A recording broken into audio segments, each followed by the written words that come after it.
Here is part 1. She was flat on her back in the dirt of a Kandahar firebase, 3 soldiers bleeding out around her, no surgeon within 200 miles, and she was 19 years old. She packed wounds with her bare hands. She made decisions no one her age should have to make. 2 of those 3 soldiers went home to their families. The third one, she still dreams about him. 12 years later, Claire Whitmore was handing a patient a cup of water in a hospital hallway in Colorado when a security guard grabbed her arm and told her to get out of the building. She went quietly. That was the thing nobody understood about her. She always went quietly. Listen, if this story already has you hooked, stay with me until the very end, because what happens next is something nobody in that hospital saw coming. Hit like, subscribe, and drop a comment telling me what city you're watching from. I want to see how far this story travels. Machan. Silver Creek sat at 6,800 feet in the Colorado Rockies, the kind of town that looked like a postcard until you'd lived there long enough to see the edges. The hospital, Riverside Regional Medical Center, was the only Level 2 trauma center within 60 miles in any direction. That made it important. That made the people who ran it feel important too, which was a different thing entirely. Claire had worked there 4 years. Night shifts mostly, which suited her. She liked the quiet of 3 a.m., liked the particular stillness of a ward when half the staff was asleep in the break room and the overhead lights dimmed to their overnight setting. She was good at nights. She'd learned to function on broken sleep a long time before nursing school. She was 31 years old, medium height, brown hair she kept in a low bun because anything else was impractical. She had a scar on her left forearm she never explained and a habit of standing slightly to the side of doorways that her coworkers found vaguely odd. She wasn't unfriendly, she just didn't talk much unless she had something to say. Most of the senior staff had written her off as competent but unremarkable. That was fine with her. The night it started, she was working the trauma wing on a Thursday. Not supposed to be there. She was assigned to the medical surgical floor. But one of the trauma nurses had called out sick, and the charge nurse, Debbie Rourke, had sent Claire down as a fill-in without updating the assignment board. It was the kind of administrative gap that happened constantly in understaffed hospitals. Nobody thought twice about it. The patient in Trauma Bay 3 was a 62-year-old man named Harold Voss, post-op from an abdominal surgery 2 days earlier. He'd been moved to trauma monitoring because his vitals were trending wrong and the surgical team wanted eyes on him overnight. Claire had taken his 11 p.m. readings, noted the blood pressure dropping faster than she liked, and flagged it in the chart. At 12:40 a.m., she flagged it again. At 1:15 a.m., she walked to the nursing station and told the on-call resident, a young guy named Dr. Ferris, who was on his 31st hour of a 32-hour shift, that Mr. Voss's MAP was dropping and she thought they were looking at internal bleeding. Ferris barely looked up. "I'll check it when I finish this consult. He's at 81/43 and trending down. That's not a wait-and-see number." "I heard you, Whitmore." He said her name the way people said words they found mildly irritating. "I'll check him."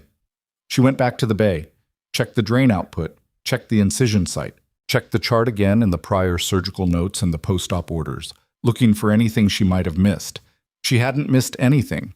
The numbers were what they were. At 1:40 a.m., she found the senior attending, Dr. Marcus Holt, in the physician's lounge. Holt was the kind of doctor who'd been in the building long enough that the building had started to feel like his. Mid-50s, gray at the temples, the particular confidence of a man who'd been told he was brilliant often enough that he'd stopped questioning it. He was eating a sandwich when Claire knocked on the open door. "Mr. Voss in Bay 3, she said. "MAP's been dropping for 2 hours. I think he's bleeding internally."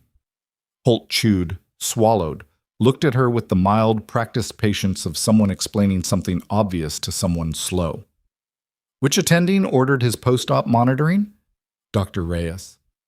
"Then speak to Dr. Reyes." "Dr. Reyes isn't on tonight, Doctor.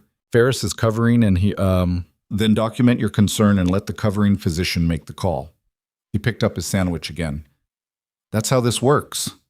Claire stood there 1 second longer than was comfortable. "I've documented twice. His MAP is dropping. If we don't image him in the next—" "Nurse." Holt set down the sandwich. His voice dropped into that register, the one that was meant to end conversations. I've been managing complex post-op patients since before you graduated high school. I appreciate your diligence. Go back to your floor." She went back to Bay 3. At 2:05 a.m., Harold Voss's monitor alarmed. His blood pressure had collapsed to 64/30. Claire was already moving, but she'd been watching the trend. She was ready. And she hit the call button and started her primary assessment before the alarm had finished its second cycle. What happened next took 4 minutes and felt like 40. Ferris came in at a jog. Holt came in behind him. 2 other nurses appeared. A respiratory tech materialized from somewhere. The bay filled up fast, the way trauma bays do. Everyone moving and talking at once. And in the middle of it, Claire was at the bedside doing what needed doing. IV access, fluid bolus, repositioning, keeping her hands busy and her voice calm and her eyes on the patient. Voss stabilized. Not all the way, not perfectly, but enough. His pressure climbed back to 87/50 and held there. And in the aftermath, in that strange suspended silence that follows a crisis when everyone is breathing again and the adrenaline starts to metabolize, Holt turned to look at Claire. She thought he was going to say something about the call, about the instinct that had kept her at that bedside, about the 2 hours of flags she'd put in the chart before anyone listened. He said, "Who authorized you to be in this wing?" She blinked. "The charge nurse sent me as a fill-in." "Debbie Rourke, you are not a trauma nurse." His voice was flat, not angry, worse than angry, dismissive. "You have no business making independent clinical assessments in a restricted wing. Your role is to observe and report, not to act unilaterally on hunches." It wasn't a hunch. The chart, Dr. Ferris was managing this patient. "Dr. Ferris," she stopped herself, restarted.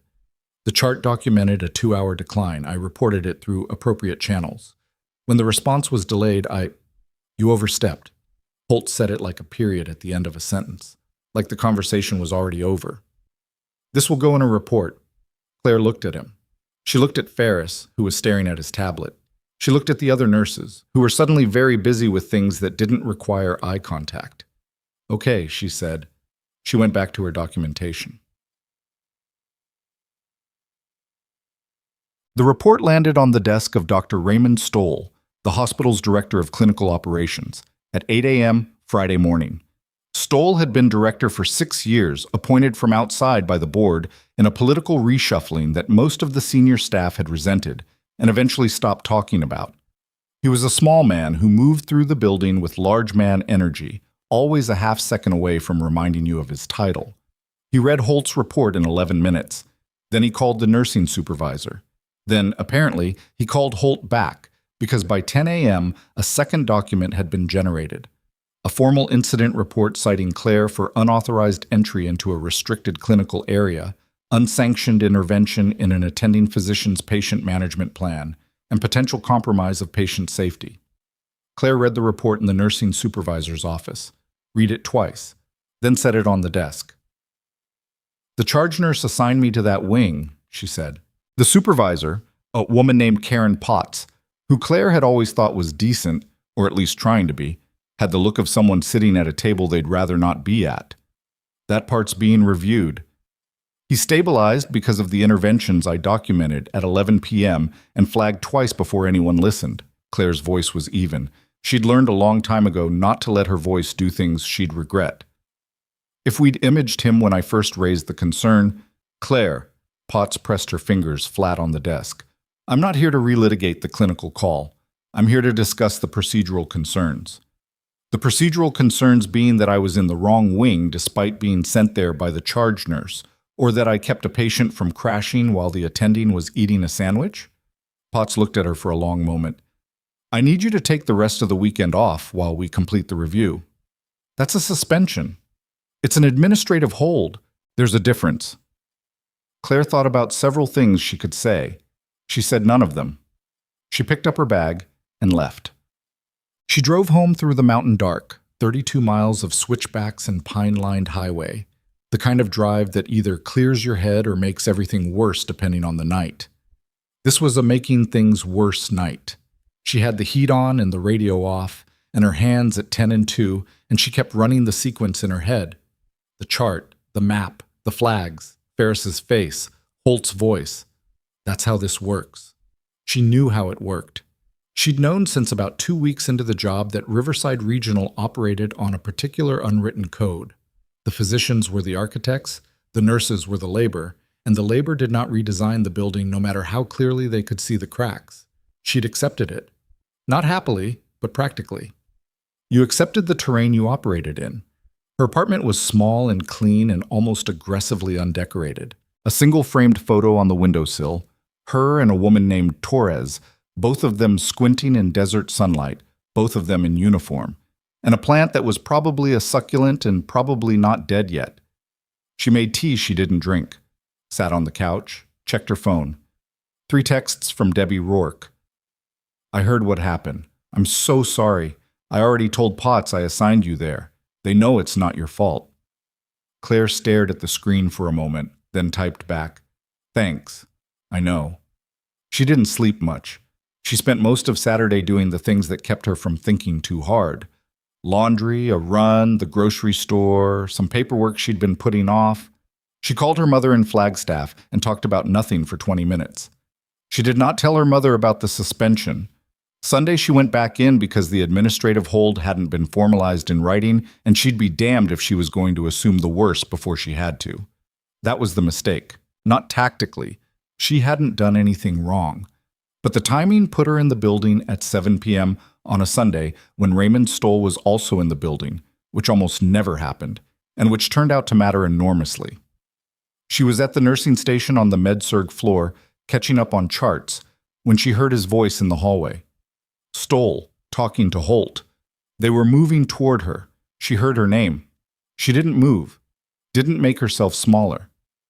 She finished the sentence she was typing. They came around the corner and Stoll saw her and stopped. His face did something complicated.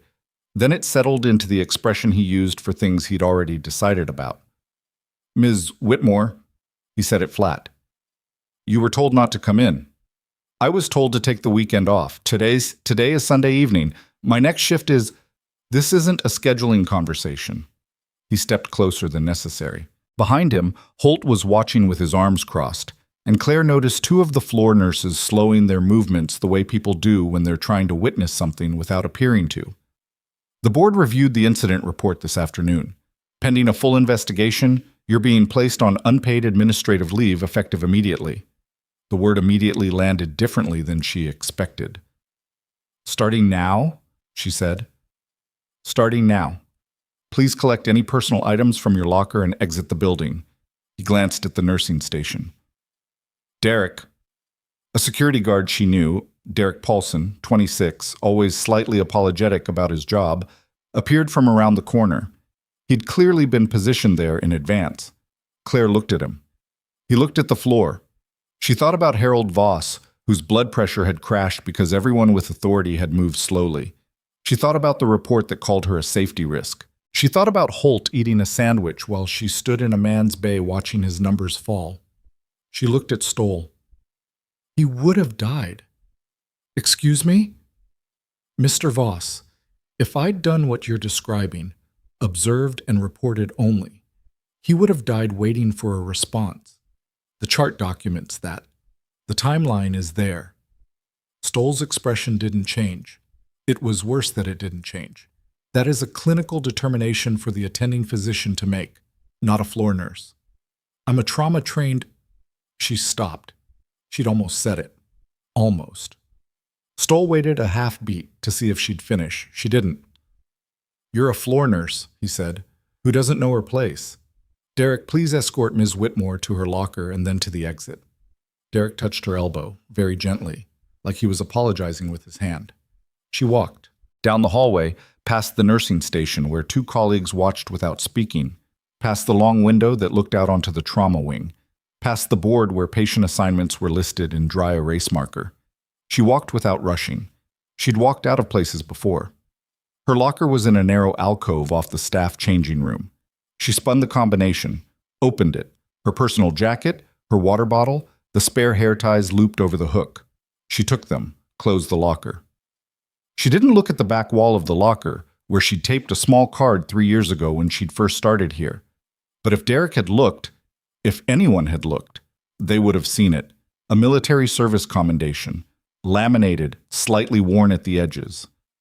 The seal of the 75th Ranger Regiment on the upper left corner. She put her jacket on and walked out. The night was cold in the way Colorado nights in October were cold. Immediate, no grace period. Claire stood in the staff parking lot and breathed through her nose and looked at the mountains, which were invisible in the dark but present in the particular way of things that are too large to disappear. She sat in her truck for a while.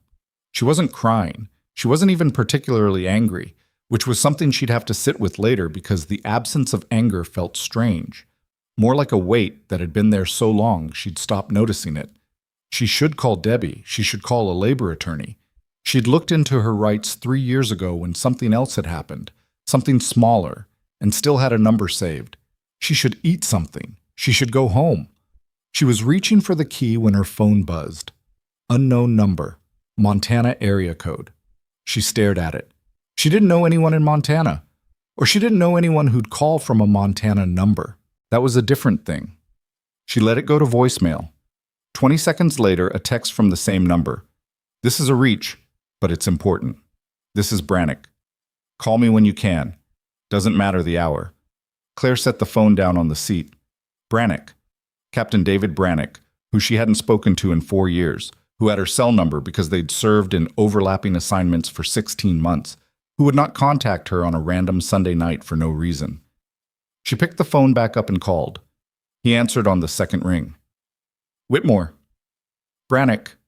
Her voice was steadier than the moment deserved. What's going on? Not a question. She knew when he was in mission mode from the first syllable. We have a situation. A pause. She heard movement in the background. Voices. Something mechanical. I can't give you details over the phone. What I can tell you is that we have a critical patient incoming to Riverside Regional within the next 3 hours. Federal officer. The injury profile is, another pause, specific. It's the kind of specific that I need someone who knows what they're doing. Claire looked at the hospital through her windshield, the lights in the upper floors. The emergency entrance lit up orange.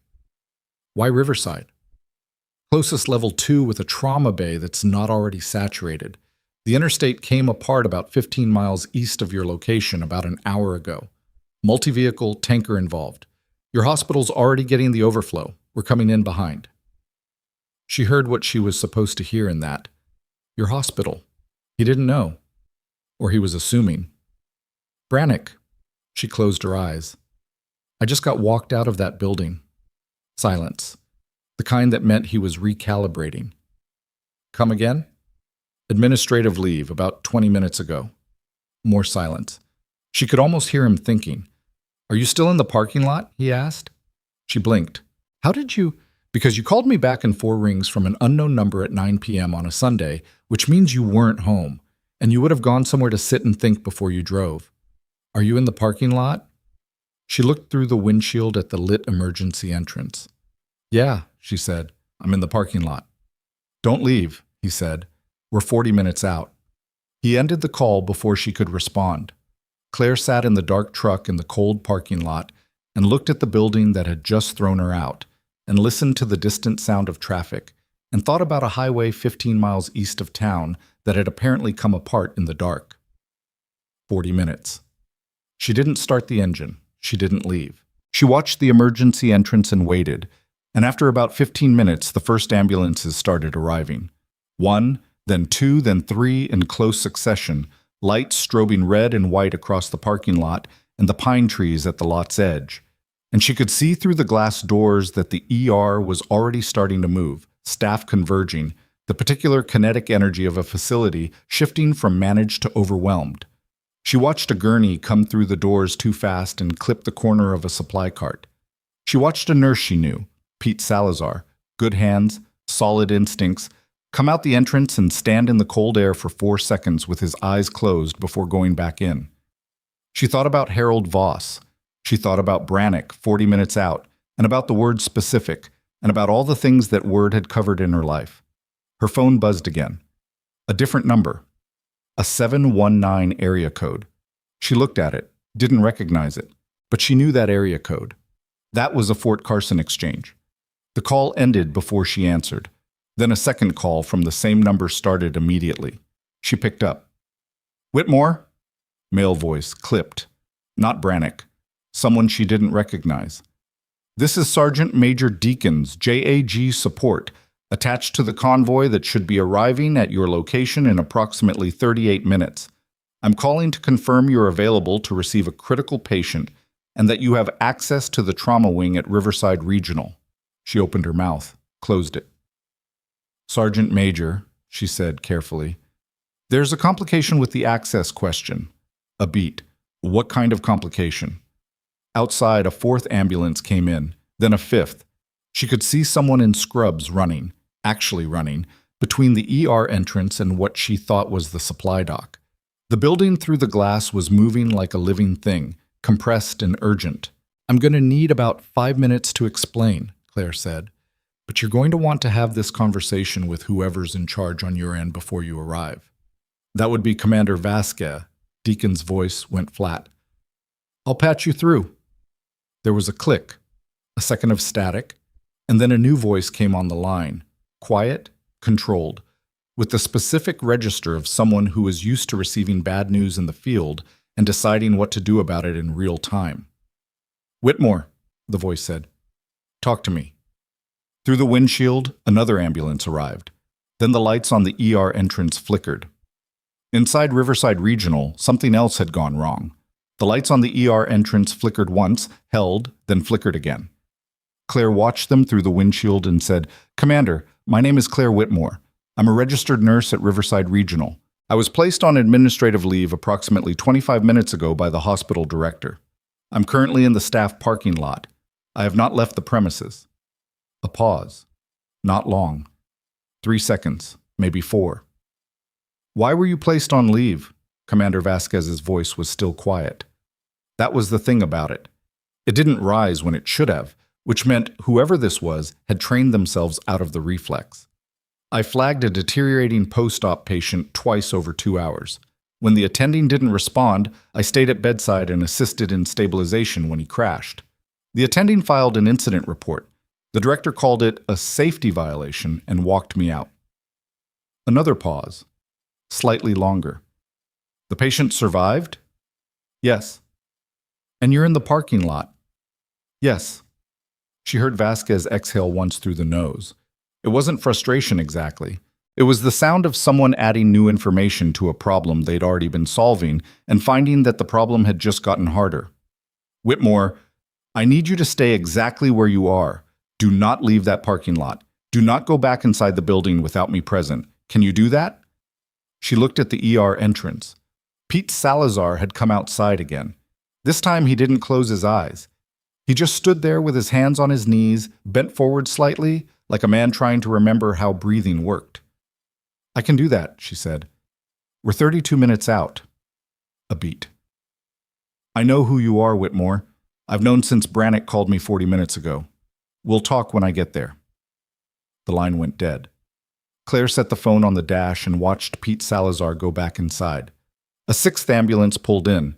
Then a 7th, this one a fire department rescue unit, the kind with the extended bay for extrication cases. The driver was out of the cab before it stopped rolling, moving toward the entrance with the particular urgency of someone who'd already spent 2 hours at a scene and was arriving at the next problem. She rolled down her window. The October air came in sharp and cold, carrying with it the smell of diesel and something faintly chemical. Not smoke exactly, more like the aftermath of something that had burned and been partially extinguished. Highway chemical. She'd smelled it before, in different contexts, in places that didn't have ambulances and streetlights. Somewhere east of town, 15 miles of interstate was lit up with wreckage and emergency response. She could hear the helicopters now, at least 2, moving in a flight path that would bring them to the hospital's rooftop pad. Med flights. The bad ones. Her radio scanner. She kept a cheap handheld in the truck console, a habit from her first 2 years in Silver Creek when she'd tried to understand the town's emergency infrastructure, was crackling with traffic. She turned up the volume. Multiple critical transports, ER diversion requested but denied. Trauma bays at capacity, requesting additional attending on deck. Unit 4, we have a traumatic amp, ETA 12 minutes. Rooftop pad. Flight 2 is 3 minutes out. We need someone to clear the elevator. She turned the scanner off. Knowing the specifics didn't help her from the parking lot. It only made the waiting harder. So she waited. Inside the building, Raymond Stoll was not waiting. He was moving through the ER at the fast walk of a man trying to look like he had the situation in hand while privately understanding that he didn't. The situation was a highway tanker and 3 passenger vehicles and a utility transport and a fire that had started in the median and spread to the shoulder before the suppression crews got ahead of it. The situation was 11 critical patients either en route or already in his trauma bays, and a 12th on a medical flight, and a trauma team that had been running a full house before any of this started. Dr. Holt was at the nursing station when Stoll came through, reviewing a chart with the controlled calm of a man who considered calm a professional performance. He looked up. "We're managing." "Are we?" Stoll glanced at Trauma Bay 2, where a team of 4 was working on a patient with what looked like severe blast injuries to the lower extremities. His eyes moved over the scene and found 2 things he didn't like. The supply cart was in the wrong position, and the secondary nurse, a woman named Graves, who'd been with the hospital for 6 months, was checking her tablet instead of anticipating the team's next move. "The bays are full," Holt said. "We're using overflow into the hallway staging. It's not ideal, but it's functional." "The federal officer." Stoll kept his voice low. "Where is he on the transport chain?" Holt's expression shifted, very slightly, the kind of shift that happened when someone moved from a conversation they were comfortable with to one they weren't. "I don't have a confirmed ETA. I was told specifically, by the receiving notification from the Emergency Dispatch Center, that we have a federal officer with critical trauma injuries incoming, that there's a military escort, that this is a priority patient." "I understand that. Do you?" Stoll stepped closer. "Because if there is a military convoy coming to this building, I need to know exactly what we're looking at before they walk through that door. I need to know our capacity. I need to know our team. And I need to know—" He stopped, recalibrated. "What is the nature of the injury?" "I don't have specifics yet. The transport brief was incomplete." This was the moment, though Stoll didn't recognize it as such. He was looking at the chaos of his ER. The gurneys, the noise, the nurses moving in the bent-forward posture of people carrying more than they were built for. And he was doing math. Capacity math, liability math, the particular arithmetic of administrators who think in exposures. He was not doing patient math. That was the distinction that would matter later. "Get me whatever you can on that officer," he said, "and someone get that cart moved." He walked back toward his office to make phone calls that would not help anyone. At 9:47 p.m., one of the overhead lights in Trauma Bay 1 burned out. It was a fluorescent panel, one of 3 in the bay, and it went with a pop and a brief flicker that made the resident inside, Dr. Ferris, still running on fumes from his extended shift, flinch and look up. The remaining 2 panels held. The light in the bay dropped by roughly a third. "Someone get facilities," Ferris said. "Facilities is tied up on the 2nd floor," the charge nurse said. "Water main issue." "Great." He looked back down at his patient, a woman in her 40s with a seatbelt laceration across the chest and a suspected splenic injury they were trying to stabilize before imaging. "Get me a portable lamp." "Working on it." The charge nurse, Debbie Rourke, who had spent the last 2 hours feeling the specific guilt of someone whose administrative error had set something irreversible in motion, went to the supply corridor and found that both portable lamp units were already in use in other bays. She stood in the corridor for a moment with her hand on the shelf and thought about Claire Whitmore in the parking lot. She thought about calling her. She thought about what Stoll would do if he found out. She went back into Bay 1 without the lamp and told Ferris they'd have to work with what they had. Outside in the corridor, a gurney came through the ambulance entrance with a young man, couldn't have been more than 24, with obvious head trauma and a pressure dressing over his left eye that was soaking through. The paramedic walking alongside him was giving a rapid-fire handoff to a nurse who was writing on her forearm because she'd run out of notepad. The hallway smelled like blood and antiseptic, and the particular ozone metal smell of equipment running hot. Debbie watched all of it from the supply corridor entrance and thought, We are not managing this. Then she went back to work because that was what you did. At 10:03 p.m., the military convoy turned off Route 9 onto the access road that led to Riverside Regional's main campus. Claire saw the lights first, the amber running lights of heavy vehicles, 3 of them in close formation, moving at a speed that was urgent without being reckless. Behind them, a 4th vehicle. Not military. A black SUV with federal plates. She got out of her truck. The convoy came through the main entrance gate and into the facility loop. The vehicles were not small. 2 of them were modified transport platforms, the kind with the extended cargo sections and the fold-down running boards. And the 3rd was a command unit, matte painted, with an antenna array on the roof that meant communications equipment. The SUV pulled up just behind them and stopped. People got out fast. Soldiers in operational gear. Not dress, not administrative, the real kind, and 2 individuals in civilian clothes who moved like they weren't civilian. And then a woman, mid-40s, compact and direct in her movement, in a uniform that read rank clearly, even to someone looking from a distance at night in a parking lot. Commander Vasquez. She'd already seen Claire. She was walking toward her before the doors of the command vehicle had closed. Whitmore. Commander? Vasquez was not what Claire had constructed from the voice. That happened sometimes. The voice had been precise and controlled, and the person matched it. But there was something in her face, a tightness around the eyes. Not exhaustion exactly.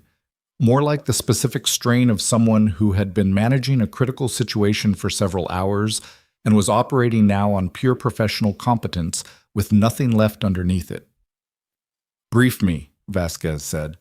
30 seconds. What's the situation inside? Claire didn't hesitate. Multi-vehicle mass casualty event on the interstate has the ER at capacity or past it. Trauma bays are full. They've moved to hallway staging. I can see from out here that they're short-staffed, and at least one bay is running with compromised lighting. The director is in the building and he is... She chose the word carefully. He is not a clinician. He makes decisions like an administrator. Vasquez's eyes were steady on her face. And your status? Technically suspended. No documentation I've seen yet, so it may not be formally executed. Either way, you outrank whatever paperwork he's generating. Something moved in Vasquez's expression, not quite a smile, more like recognition. Brannick said you'd be direct. She glanced over her shoulder at the hospital entrance, then back. Here's what I need you to understand before we go in. The patient we're transporting. I can't give you the full profile yet. What I can tell you is that the injury is specific. There are 3 people in this country who have the training to manage the combination of factors we're dealing with. One of them is currently unreachable. One of them is in Germany. And Brannick told me the 3rd one is standing in a Colorado parking lot because some hospital administrator doesn't know what he threw away. Claire absorbed this. What's the injury? Blast injury with secondary vascular compromise. Atypical presentation because of his physiology. He's been stabilized en route, but he needs a controlled environment and someone who has seen this specific pattern before. Vasquez paused. You have. It wasn't a question. Claire knew it wasn't a question. Morales, she said quietly. Not to Vasquez. To herself. To the particular file of knowledge in her head that contained that pattern. The cascade of blast injury into vascular compromise. The way it presented differently in individuals with certain physical profiles. The thing that looked stable and wasn't. She'd seen it twice. Once it had killed a man before she got there. Once she'd gotten there in time. Our patient's name isn't important yet, Vasquez said. What matters is we need to move, and I need you in that building with full access. The director will have security stop me. Let him try, Vasquez said, and this time there was a quality to her voice that wasn't controlled or professional. It was something older. Let him get in my way in front of my unit while my soldier is on a gurney. She turned toward the entrance, and Claire fell in beside her without being asked. Tit! The automatic doors of the ER entrance opened. Vasquez walked through first, Claire half a step behind, and 4 soldiers came in behind them in a loose formation that was not aggressive but was unambiguous. The SUV had disgorged 2 more individuals who hung back near the entrance. Federal agents, by the look of them, one on a phone, one watching the parking lot. The ER was loud. The particular loud of multiple ongoing crises operating simultaneously, voices overlapping, equipment alarming, wheels on linoleum. A patient on a gurney in the hallway turned his head and watched them come in with the dull, dissociated stare of someone on pain medication. The triage nurse at the front desk looked up, and her face went through 3 expressions in rapid succession: surprise, assessment, the beginning of a professional challenge. And then she saw the uniform, and the expression settled into something more cautious. "Can I help? I need the charge nurse and whoever is functioning as trauma lead," Vasquez said. She said it the way people say things when they've already factored in resistance and decided it's not a variable worth accommodating. Debbie Rourke appeared from the corridor. She took in the soldiers, the commander's uniform, Claire at her side. Her eyes stopped on Claire. "Debbie," Claire said, where's the director?" "His office. He came out about 20 minutes ago and then went back." "Good. Don't call him yet." To Vasquez. "She's the charge nurse. She knows the layout." Vasquez looked at Debbie. "We have a critical patient 3 minutes out, transport coming off Route 9. We need a clear trauma bay and we need it now." "We don't have one," Debbie said. Then, with the clarity of someone who had just made a decision, "Bay 4 is closest to clear. The patient in there is being moved to imaging. Give me 4 minutes." "You have 3. Debbie turned and moved fast down the corridor. She was already on her radio. Claire looked at the ER around her. She was cataloging, the way she always cataloged, the positions of staff, the status of visible patients, the location of equipment. Her mind had shifted into a register she didn't always have access to anymore, the one that came from a different period of her life, the one that organized complex environments into priorities without asking her permission. She saw Ferris in Bay 1, and he saw her. His expression was complicated. She didn't have time for his expression. She saw a nurse she didn't know struggling with an IV line on a patient whose veins had collapsed. She'd find that later if she had the chance. And she saw a supply cart that someone had pushed half into the corridor where it was blocking the natural traffic flow, and she saw that the trauma board listed 11 patients in active management and 2 more incoming, not counting Vasquez's transport. This hospital was at its ceiling, and the ceiling was lower than it should have been. "Whitmore?" Vasquez was beside her. "When this patient arrives, you are lead clinical contact.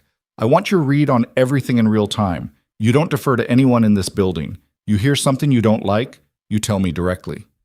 The attending physicians will work with you or explain to me why they won't." Vasquez's voice was flat.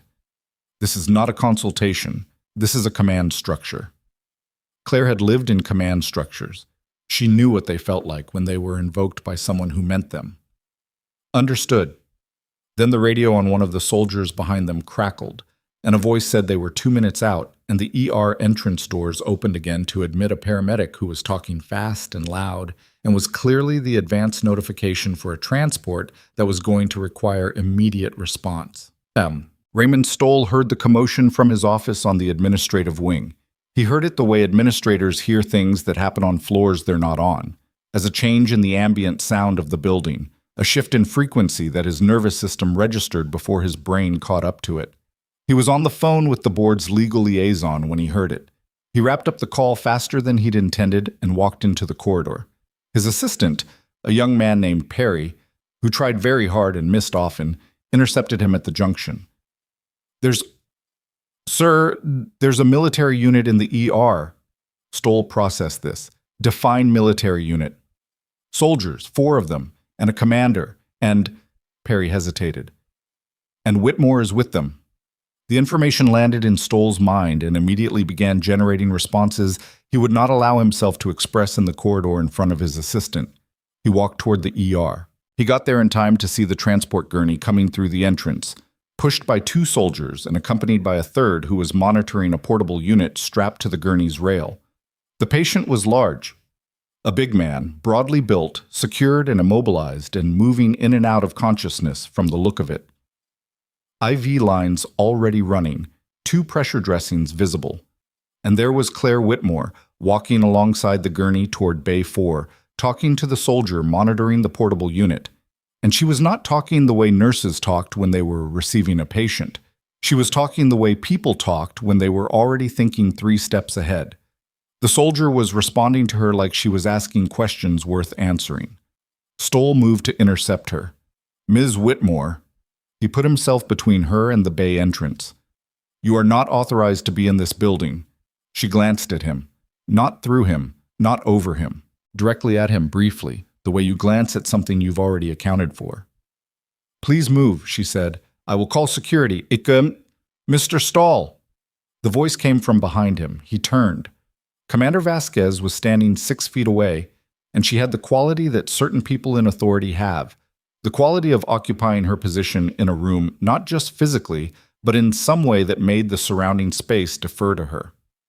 "My name is Commander Elise Vasquez, Naval Special Warfare Command, attached to the Joint Special Operations Medical Unit."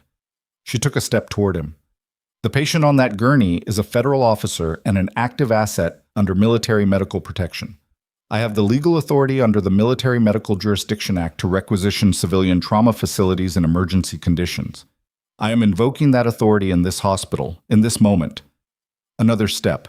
"You can contact your legal team and they will confirm everything I just said, probably within about 15 minutes, which we do not have. Or you can get out of the doorway." Stoll stood very still. He had a face that Claire had categorized months ago as a face that had never, in his adult professional life, been spoken to that way. A face that had always had the architecture, the title, the building, the office, the organizational chart, to prevent exactly this. He looked at Vasquez. He looked at the soldiers. He looked at the gurney, where the patient had made a sound, a low, involuntary sound, that was the sound of someone in significant pain trying not to be. He moved out of the doorway. Bay 4 was clear, barely.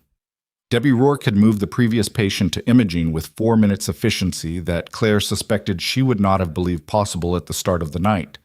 The bay was prepped, imperfectly. One of the secondary monitoring leads was missing from the hook, and the crash cart was against the wrong wall, but workable. The patient came through. Claire was at the left side of the gurney before it stopped moving, already receiving the handoff from the soldier who'd been monitoring vitals and transport. GSW, secondary to blast, initial right thoracic through and through, partially managed in the field. Vascular compromise developing in the last 40 minutes. Femoral, right side. We started a vasopressor drip 47 minutes ago. MAPI has been holding at 72, but it's not stable. It keeps dipping. The soldier, she'd learn later his name was Okafor, rattled this off with the flat precision of someone who'd trained for field medical handoffs. He's been conscious intermittently, oriented when conscious. Claire looked at the right leg. The pressure dressing was thick and dark. She touched the pulse point at the ankle without removing the dressing and got a thread. Weak. Too weak for a MAP of 72. "The vascular compromise is further up than the dressing," she said. "What imaging did you get in field?" "None. We didn't have the window." She looked at the man's face. Mid-50s, she guessed. Strong face, heavy brow, the look of someone who'd spent significant time outdoors in hard conditions. He was pale with the particular pallor of blood loss, and there was a tension in his jaw, even in semi-consciousness, that was pain doing its work. "Can you hear me?" she said. His eyes opened, focused on her with effort. "Yeah," he said. His voice was rough. "I'm Claire. I'm going to take care of your leg. What's the pain level?" 6, he said. Then, 8. "I'm being optimistic." "Okay." She almost said you'll be all right and didn't because she didn't know that yet and she didn't make promises she hadn't earned. "I'm going to need to look at what's happening with the vascular flow. I'll tell you what I find." He nodded once, closed his eyes. She looked up. Debbie was at the supply station. Ferris was in the doorway. She hadn't invited him, but she wasn't going to waste time removing him either. Vasquez was against the wall, out of the way, watching. "I need a vascular ultrasound unit in here right now," Claire said. "And I need whoever the best IV access person on this floor is because his left arm is already running a line and I'm going to need a second site that holds." "That's Pete Salazar," Debbie said. "I'll get him." Someone moved the crash cart to the left side. She looked at Ferris. "You're going to help me or you're going to leave. There's no third option right now." Ferris looked at her for 2 seconds. She watched him weigh things she didn't have time to weigh for him. "Tell me what you need," he said. "Thank you." She meant it simply, without warmth or coldness. "Come to the right side and monitor the pressure dressing. Tell me immediately if you see any change in saturation rate." He moved to the right side. The next 17 minutes were the particular kind of time that doesn't operate the way regular time operates. Compressed in some places, stretched in others, marked not by the clock but by sequences. The ultrasound confirmed what she'd suspected. The vascular compromise was at the proximal femoral, above the pressure dressing, a partial occlusion that was fighting the vasopressor drip and losing slowly. It was the kind of injury that looked like it was being managed until suddenly it wasn't. She walked Ferris through a technique she'd learned in a context she didn't explain, one that wasn't standard curriculum in any civilian residency program she'd encountered, and she watched him execute it with imperfect but sufficient precision while she managed the flow from the ultrasound position. Pete Salazar got a second IV line in on a site that should have been impossible and said nothing about it, just moved to the next task. The patient's MAP climbed. Slowly, not triumphantly. 74. 77. 81. He was stable. Genuinely stable. Not medically stable, meaning not immediately dying. Stable in the way that meant he had a next hour. Claire stepped back from the bedside. Her hands were gloved, and she needed to deglove, and there was a small tremble in her left hand that she registered and filed away for later.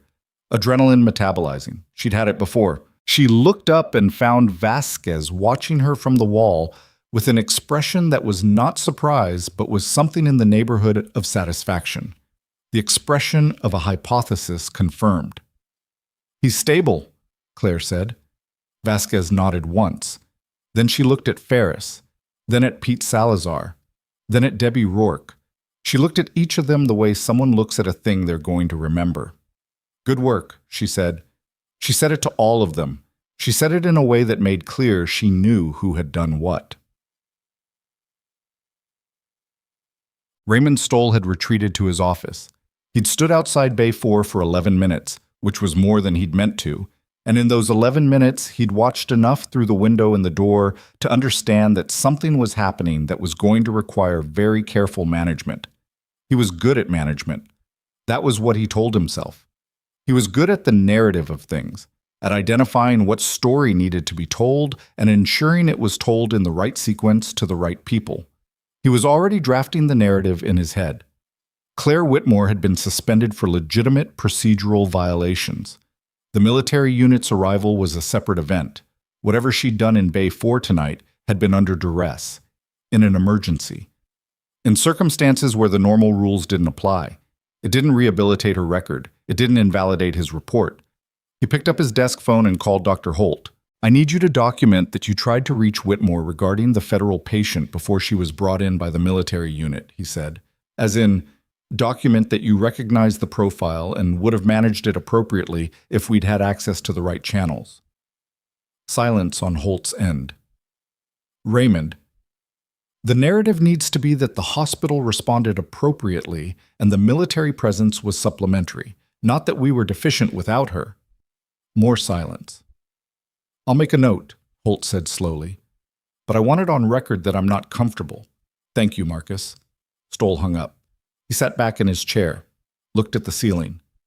Outside his window, the parking lot was still lit with the military vehicles and the federal SUV, and through his office wall he could hear the ER operating at its pitched, exhausted frequency. He thought about the commander's face when she'd said the words Military Medical Jurisdiction Act. He thought about what it meant that she'd said them in front of witnesses. He thought about the security footage. All 3 cameras in the trauma wing corridor had recorded his walkout of Claire Whitmore 2 hours ago. It had occurred to him to have the footage reviewed and flagged before any external review could request it, but that would require involving Perry and the IT department, and the more people who touched it, the more complicated the management became. He made a mental note to address the footage in the morning. He did not know that 2 of the federal agents who'd arrived with Vasquez's convoy had already made separate calls, one to the Department of Health and Human Services Regional Office, one to the Inspector General's office for the Mountain States Hospital Network, and that both of those calls had logged timestamps that preceded Stoll's mental note by 40 minutes. He did not know that Okafor, the soldier who'd ridden in the transport with the patient, had a body camera that had been running since the convoy departed its point of origin, and that the footage from the parking lot conversation between Claire and Vasquez, including Claire's description of how and why she'd been walked out of the building, was already uploaded to a secure server. He did not know any of that. He turned off his desk lamp and sat in the dark of his office for a while, listening to the building around him, and thought he was still the architect of the story. Bassam. At 11:28 p.m., the patient in Bay 4 opened his eyes fully and held them open and looked at the ceiling with a steadiness that hadn't been there an hour ago. Claire was at the monitoring station, updating the chart. She heard the change in his breathing, the shift from the shallow, pain-managed rhythm to something more controlled, and looked over. He turned his head toward her. "You're the nurse they walked out," he said. His voice was clear, still rough, still strained, but present. She looked at him. "I am." He was quiet for a moment. His eyes moved around the bay. The equipment, the IV lines, Ferris at the secondary monitoring station, the partial view of the corridor through the door window. "Vasquez found you in the parking lot," he said. It wasn't a question. "Yes." "Hmm?" He closed his eyes for a moment, then opened them again. "What's your name?" "Claire.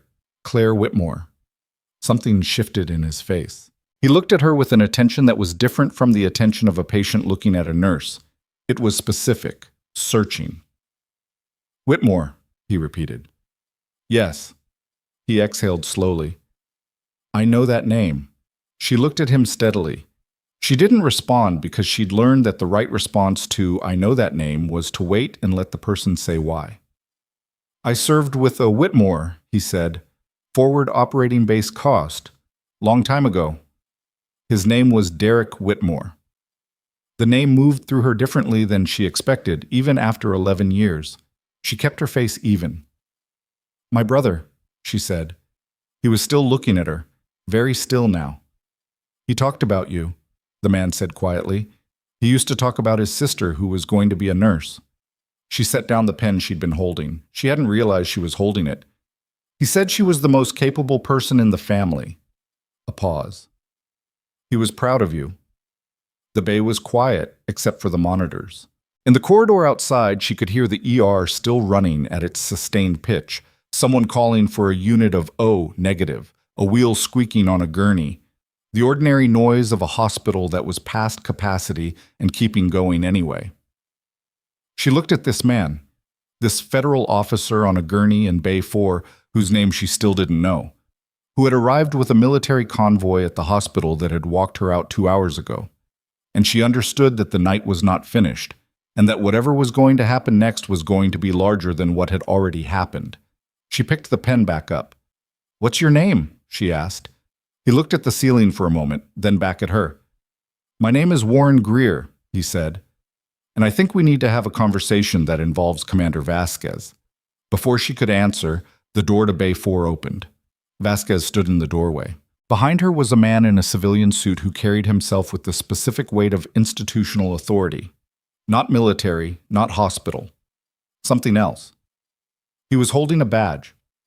"Miss Whitmore," he said, "my name is Special Agent Harlan Dodd, HHS Office of Inspector General. I've been wanting to speak with someone in this hospital for about 3 hours." He glanced down the corridor toward the administrative wing. "Is the director in his office?" Vasquez's eyes met Claire's over Dodd's shoulder. Her expression said, "It starts now." Claire said, "Last I knew." Dodd nodded once, already moving. He didn't ask for an escort. He walked like a man who had the building's layout from a document he'd read in a vehicle 20 minutes ago. Purposeful, slightly wrong about the second turn, correcting without breaking stride. Vasquez watched him go.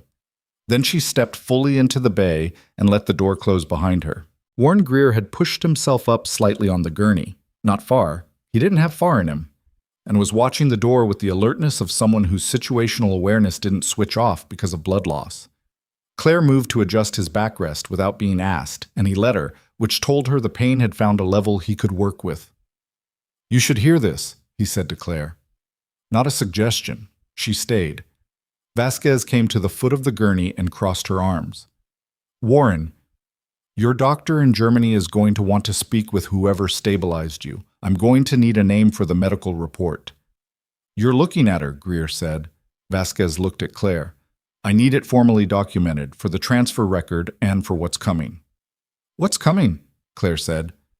Vasquez set her jaw for a moment, the way people do when they're deciding how much of a thing to say. What Dodd is doing down that hallway right now is step one. The IG opened a preliminary inquiry into this hospital 6 weeks ago, unrelated to tonight, related to a pattern of incident suppression and falsified complication reports going back 18 months. Tonight accelerated everything. She paused. When Brannick called me and told me what had happened to you, and I pulled your service record, another pause, weighted differently. What this director did tonight stopped being a personnel matter. Claire looked at her. What does my service record have to do with a falsified incident report? By itself, nothing. But you were removed from this building during a mass casualty event because a man wanted to protect his paperwork. And the patient they needed, the one they didn't know they needed, was sitting in the parking lot. Vasquez's voice was controlled, but not cold. There was something underneath it. I've seen a version of this before. I've seen what happens when institutions discard the people who actually know what they're doing, and I've seen what it costs. Usually the cost is paid by someone on a gurney. She glanced at Greer. Tonight, it almost was. Greer said nothing. He was looking at Claire with an expression she couldn't categorize. Not gratitude exactly. Something quieter and more permanent than gratitude. My record is classified, Claire said. Yes. Vasquez held her gaze. Which means when Stoll filed that incident report calling you a safety risk, he had no idea what he was saying, and now there are people in offices above my pay grade who are very interested in the gap between what that report claims and what your actual record documents. A beat. That gap is significant, Whitmore. The monitor beside the gurney chirped softly, Greer's MAP ticking up another point, his body slowly reasserting itself. Claire checked the number automatically, the way she'd been checking numbers for 12 years without having to think about it. 79. Holding. He'll need a surgical consult before transfer, she said. The proximal femoral repair we did is stabilizing, but it's not a long-term fix. He needs a vascular surgeon and a controlled OR within 6 to 8 hours. Denver has a level 1 on standby, Vasquez said. Helicopter transfer once he's cleared for movement. I need your assessment on the transfer window. 3 hours minimum. His pressure needs to stay above 75 for 2 consecutive hours before I'd clear him for air transport. The altitude change will stress the repair. Vasquez looked at her watch. So, 2 hours from now, we reassess. Yes. Then you're staying. Not a question. I was already staying. Did. Raymond Stoll had not expected a knock on his office door at 11:41 p.m. He'd expected the building to digest the night the way it always digested difficult nights, loudly, expensively, then quietly, with paperwork. He'd expected to manage the narrative in the morning with fresh eyes and a legal team on the phone. He opened the door. Special Agent Dodd was not a large man. He was medium height, medium build, the kind of person you would not remember from a waiting room. But he held his credentials out with the specific patience of someone who had done this hundreds of times and knew that patience, in these moments, was its own form of pressure. Mr. Stoll, I'd like to speak with you about several incidents documented in your hospital's internal reporting system over the past 18 months, and specifically about the events of this evening. He paused.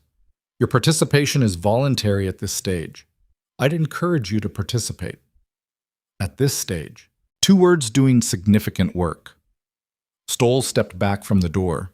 He was trying to do the math, how much Dodd knew, how fast the IG moved, what the phrase preliminary inquiry meant in practical terms. And he was doing it badly because he was doing it while maintaining a face that said he had nothing to calculate. Of course, he said. Come in. Dodd came in. He sat down without being invited. He placed a small digital recorder on the desk and looked at it, then at Stoll, the way people look at something when they want you to notice it without mentioning it. Let's start with tonight, Dodd said. Walk me through the decision to place Nurse Whitmore on administrative leave. In the corridor outside, Perry, Stoll's assistant, who had been hovering near the administrative wing since the convoy arrived, heard the office door close and stood very still in the hallway. He had been working for Stoll for 14 months. In that time, he had processed a lot of paperwork. He had filed incident reports and insurance correspondence and internal memos. He had, on 4 separate occasions, been asked to enter documents into the system with timestamps that did not match the document's actual creation dates. He had done it because he needed the job, and because he told himself it was administrative, not clinical, and therefore not the kind of thing that hurt anyone. He stood in the corridor now and listened to the low murmur of voices through the office door and felt the particular nausea of someone whose rationalizations had just run out of road. He took out his phone. His hands were not steady. He opened his email and began typing. But at 12:19 a.m., Claire was back at the monitoring station in Bay 4, running a secondary assessment on Greer's pressure dressing, when Debbie Rourke came to the doorway and said quietly, "Holt wants to speak with you." Claire looked up. "Where?" "Corridor outside Bay 1. He's Debbie paused. "He looks like he wants to say something he hasn't decided how to say yet." Claire glanced at Greer, who had drifted into a monitored sleep that was the body's mechanism for repair. She looked at the numbers. Map steady at 81, heart rate down to 68, the pattern of someone who had turned a corner. She followed Debbie to the corridor. Holt was standing outside Bay 1 with his arms at his sides instead of crossed, which was different. He was a man who usually wore his authority in his posture. Right now, he looked like a man standing in a posture he hadn't worn before, or hadn't worn in a long time, something smaller and less constructed. He looked at her. She waited. "The patient in Bay 3 this morning," he said. "Mr. Voss." He stopped. "You were right, about the timeline." She said nothing. "I've been thinking about what I said to you in the lounge." His jaw worked once. "I told you to let the covering physician handle it." "I know what you told me. He would have died." He said it plainly, without dressing it up. She understood it cost him something to say it plainly. "If you hadn't stayed." "Yes." He looked at the floor for a moment. "I filed a supporting addendum to Stoll's incident report this afternoon, corroborating the procedural violation claim." She had not known that. She felt it land but kept her face even. "I need you to know that I did that," he said, "before whatever comes next happens." She looked at him. He was not a bad man, she thought. He was a man who had been comfortable for too long in a building that rewarded him for being comfortable, and comfort at that level did its own kind of damage. Slow, carpeted, nothing like a wound until it suddenly was. "Is there anything you want to say about that addendum?" she asked. He met her eyes. "I'm going to contact Stoll tonight and tell him I'm withdrawing it." "Okay." "And I think—" He stopped again. "I think there are other things in this hospital's records that someone should probably look at." She held his gaze. "There's an IG investigator in Stoll's office right now." Holt absorbed this. He went very still for a moment, the way people go still when they've known something was coming and it comes anyway. "I'll make myself available," he said. She nodded. She turned back toward Bay 4. Behind her, she heard Holt exhale, long and slow, the sound of a man setting down something he'd been carrying for a while. She didn't turn around. She was halfway back to the bay when her phone buzzed. Brannick. She answered without breaking stride. "How is he?" Brannick said. "Stable. Transfer window in 2 hours if his numbers hold." "Good." A pause. She could hear tension in it, the particular tension of something withheld. "Whitmore, I need to tell you something before you hear it from someone else." She slowed, stopped outside the bay door. "What?" "The IG request tonight, the formal one, the expanded inquiry. It's not just about Stoll." Another pause. "They pulled the full staff record from the incident report he filed on you, the one that cited unsafe independent clinical action." Brannick's voice was careful, deliberate. "Someone in his office attached a supplementary document to that report this afternoon. A background summary." The air in the corridor felt slightly different than it had a moment before. "It's not supposed to be accessible," Brannick said. "It's supposed to be sealed. But someone ran a request through the wrong channel and got a partial return and attached it to a civilian HR document which means it's now sitting in Stoll's personnel file system without classification markers. She understood what he was saying. She felt the cold of it move through her in a clean, narrow line. "My service record," she said. "Partial." "Enough." His voice dropped. "Whitmore, someone in that building has been looking at things they don't have clearance to look at, and right now the IG knows that document exists in the wrong file, and there are people above Vasquez who are very aware of what that means." She pressed her back against the corridor wall. Around her, the hospital moved in its exhausted, necessary rhythm. A wheel on linoleum, a monitor alarm 2 bays down, someone calling a name in a voice pitched for urgency. "Who pulled it?" she asked. Brannick was quiet for 2 seconds. "That's what they're trying to determine," he said. "But Whitmore's—" "Tell me." "The access log shows it was requested from the director's terminal," Brannick said. 40 minutes before he walked you out of the building. She stood in the corridor with the phone against her ear and let the information settle the way you let cold water settle. You didn't fight it, you just let your body adjust to the temperature.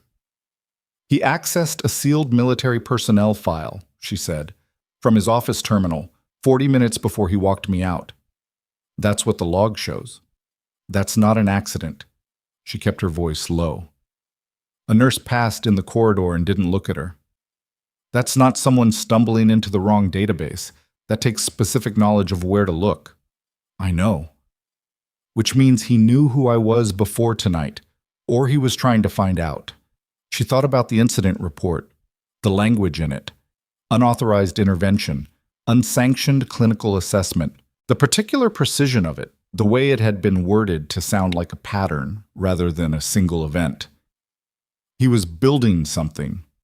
Before the IG inquiry was ever triggered, he was already building a file on me. "That's the working theory." Brannick's voice was careful. "I don't want to get ahead of what Dodd can confirm. Dodd needs to know about the access log tonight. He already does. That's why I'm calling you, because in about 20 minutes, this stops being a hospital administrative matter and starts being a federal obstruction question. And you are going to be asked to give a formal statement." A pause. "Are you ready for that?" She looked at the door to Bay 4. Through the window, she could see Greer's chest rising and falling in steady, medicated sleep. The monitors were green. "I've been ready since the parking lot," she said. She hung up and stood in the corridor for a moment, doing nothing, just breathing.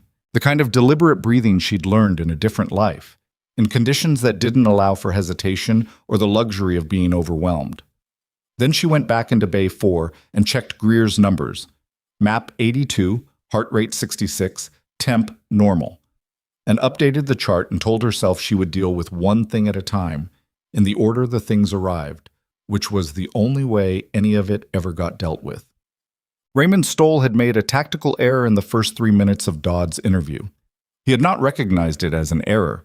He'd framed his answers in administrative language, procedural framework, chain of command, standard review protocol, the kind of language that created the impression of rigor without committing to specifics. He'd done it for 6 years in board meetings and budget reviews, and he was good at it. But Dodd was not a board member or a budget reviewer. Dodd asked questions that sounded simple and weren't, and he had the interviewer's particular skill of letting silence run longer than was comfortable, so that the person across from him felt the pressure to fill it, and sometimes filled it with things they hadn't planned to say. "When you made the decision to place Nurse Whitmore on administrative leave tonight," Dodd said, "was that decision based solely on Dr. Holt's incident report?" "It was based on the report and my assessment of the clinical risk." "And your assessment of the clinical risk, was that informed by any other documentation you'd reviewed today?" Stoll kept his face even. "I review a great deal of documentation."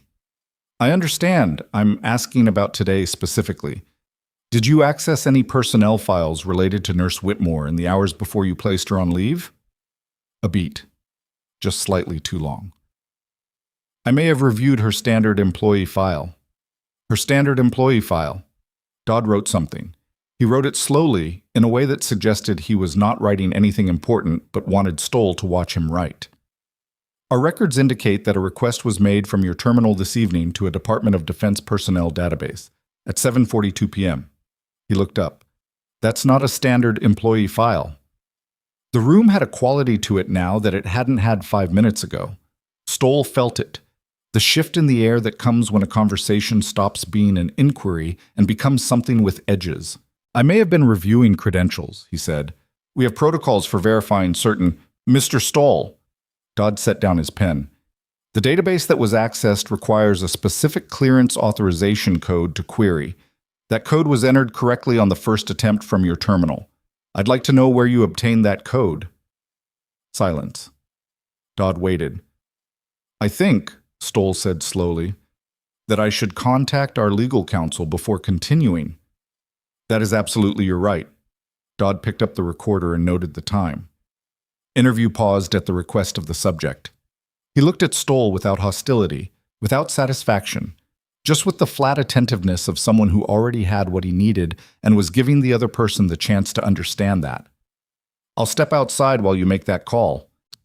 He stood and walked to the door and opened it and nearly walked into Perry, who was standing in the hallway with his phone in his hand and an expression that combined guilt and resolution in a ratio Dodd had seen before on the faces of people who'd made a decision about 3 minutes too late and knew it. Agent Dodd, Perry said. His voice was tight. My name is Perry Alcott. I'm the director's administrative assistant. He looked at his phone, then at Dodd. I have emails, I have 4 of them, with dates, where I was asked to alter document timestamps in the hospital's reporting system. He exhaled. I want to cooperate. Dodd looked at him for a moment. Mr. Alcott, he said, let's find somewhere to sit down. The news moved through the building the way news moved through hospitals. Not in announcements, not in formal channels, but in the way staff spoke to each other in corridors, in the tilt of shoulders, and the direction of eyes. By 1 a.m., most of the nursing staff on the night shift knew something significant was happening in the administrative wing. By 1:20, the word federal had attached itself to the story. Debbie Rourke heard it from Pete Salazar, who heard it from the security desk, where Derek Paulson had watched Dodd walk Stoll's assistant to the conference room and had formed his own conclusions. Debbie found Claire in the break room at 1:35 a.m., not resting, just standing at the counter with a cup of coffee she hadn't touched, looking at the wall. The particular posture of someone processing a lot at once. Stoll's still in his office, Debbie said. He's on the phone. Perry hasn't come back out of the conference room. Claire turned the cup in her hands. How are the bays? Manageable.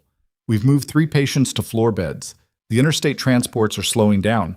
Most of the critical cases came in the first 2 hours. Debbie paused. Ferris has been doing well tonight. Better than usual. I noticed. Debbie looked at her. He asked me to tell you, and I'm quoting exactly, that he understands now why you stayed at Voss's bedside, and that he should have moved faster. Claire was quiet for a moment. He can tell me himself if he wants to. He might. Debbie sat down at the table. She'd been on her feet for 8 hours, and it showed, in the small lines around her eyes and the way she moved her weight onto the chair with the deliberate relief of someone who'd earned the sitting. Claire, what's going to happen? I don't know exactly, but something is. Claire set down the cup.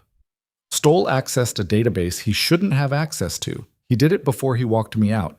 He built a case to remove me and used information he obtained through channels that aren't legal for a hospital administrator to use. She paused. And his assistant has been altering timestamps on documents in the reporting system. Debbie absorbed this. She pressed her fingers to her mouth for a moment. The incident reports, the ones that went to the board. That would be my guess. There were 3 this year that I thought were... She stopped. I thought I was misremembering the timing. I thought the dates seemed off because I was tired. You weren't misremembering. Debbie sat with that. She was a woman who'd spent 22 years in nursing, who'd survived 3 hospital administrations and 2 mergers, and the particular grinding attrition of a career spent caring about things that institutions didn't always care about. She didn't look shocked. She looked like someone for whom a thing that had felt wrong for a long time had just been given a name. What do you need from me? She said. If Dodd asks you anything, tell the truth, all of it. Claire looked at her. Including the part where you assigned me to the trauma wing and it wasn't logged. Debbie nodded. I already told Potts. Tell Dodd too, the whole sequence. It matters, but At 2:07 a.m., Marcus Holt walked into the conference room where Dodd was working and sat down without being asked and said, "I have a statement to make about the incident report I filed and a supplementary addendum I added this afternoon. I want it on the record before someone else characterizes what I did." Dodd set up the recorder. Holt talked for 22 minutes. He talked about the night of Harold Voss, about the sandwich he'd been eating, about the 2 flags Claire had put in the chart that he'd received and not acted on. He talked about the incident report, his version of events, which he acknowledged now was incomplete and self-protective. He talked about the supplementary addendum he'd added to Stoll's personnel file on Claire, the one that characterized her behavior as a pattern rather than an isolated event, and he acknowledged that he had no clinical basis for calling it a pattern. He did not perform contrition. He was not that kind of man. He stated facts in the flat, accurate language of a physician who decided that accuracy was the thing he could still offer, even if he couldn't offer it cleanly. When he finished, Dodd looked at him and said, "Thank you." Holt stood. At the door he paused. "The nurse," he said. "Whitmore. What happens to her position here?" "That's not within my authority to determine tonight." Dodd's voice was neutral. "But the record that's being built, it will speak clearly about what happened." Holt nodded once. He left. But at 2:44 a.m., Claire cleared Warren Greer for transfer. His map had held above 75 for 2 consecutive hours. His pressure dressing was stable. His temperature was normal, and his pain was managed at a level that didn't require escalation. She walked through the transfer checklist with Okafor, who had remained in the bay for the entire night with the specific quiet vigilance of someone whose job was to bring a person to safety and who would not consider that job complete until the helicopter lifted off. "He's going to need the vascular consult within 4 hours of landing," she said. "The femoral repair will hold for transfer, but it's not a permanent fix. Make sure the receiving team at Denver has the procedure notes." "I'll carry the notes personally," Okafor said. She looked at him. "You're going on the flight?" "I go where he goes until he's handed off to a surgical team." A pause. "Those are my orders, but I do it anyway." She looked at Greer, who was awake. Had been awake for 20 minutes, watching the ceiling with the alert stillness of a man cataloging the things he had left to do. "The transfer team will be here in 15 minutes, she told him. He turned his head toward her. "You'll brief them?" "Already done." He was quiet for a moment, then, "The thing Brannick told you about the access log." His eyes were direct. He wasn't asking a question. He was telling her he knew what she'd been told. "It wasn't random. Stoll has connections to a contractor network that's been under a separate investigation for 8 months. The IG tonight. It's not isolated to this hospital." She held his gaze. "You knew about the investigation before tonight." "I was part of the team running it." A pause. "This wasn't how we planned to arrive at your hospital." She absorbed this carefully. The night rearranged itself in her mind, not its facts, but the architecture underneath them. The convoy, the federal agents, Dodd, who'd known exactly where Stoll's office was. "Was I—" She stopped, restarted it more precisely. "Was the situation with me tonight part of what you were building?" "No." He said it without delay, which she believed. "You were a complication, a significant one. What Stoll did to you tonight, accessing a sealed file, using it to build a removal case, walking you out during a mass casualty, that's not something we knew was in him. That's not something we had documentation on." His jaw tightened. "It should have been. And when I'm out of this bay and back on my feet, I'm going to want to know why we didn't." She nodded slowly. "Claire." He used her name for the first time. She noticed it. "What he did, finding your record, using it, it was meant to make sure that if you ever pushed back, no one would listen. Because the moment that file becomes visible in a civilian context, you stop being a nurse with legitimate clinical concerns, and you start being a complicated national security question." He paused. "He was neutralizing you." She stood with that for a moment. The word neutralizing in that sentence felt like something clinical and terrible at the same time. "It didn't work," she said. "No." Something shifted in his expression. "It didn't." The transport team arrived at 2:59 a.m. 2 flight medics and a flight nurse from the Denver facility, efficient and prepared and slightly wide-eyed at the military presence in the bay. Claire walked them through the case in 6 minutes, answered 4 questions, countered 1 incorrect assumption about the vasopressor dosage before the flight nurse could act on it, and watched them adjust their protocol accordingly without making it a thing. When they moved Greer's gurney toward the elevator, he raised one hand in a brief gesture in her direction. Not a wave. More like an acknowledgement. The gesture of someone who didn't say things they didn't mean and meant this.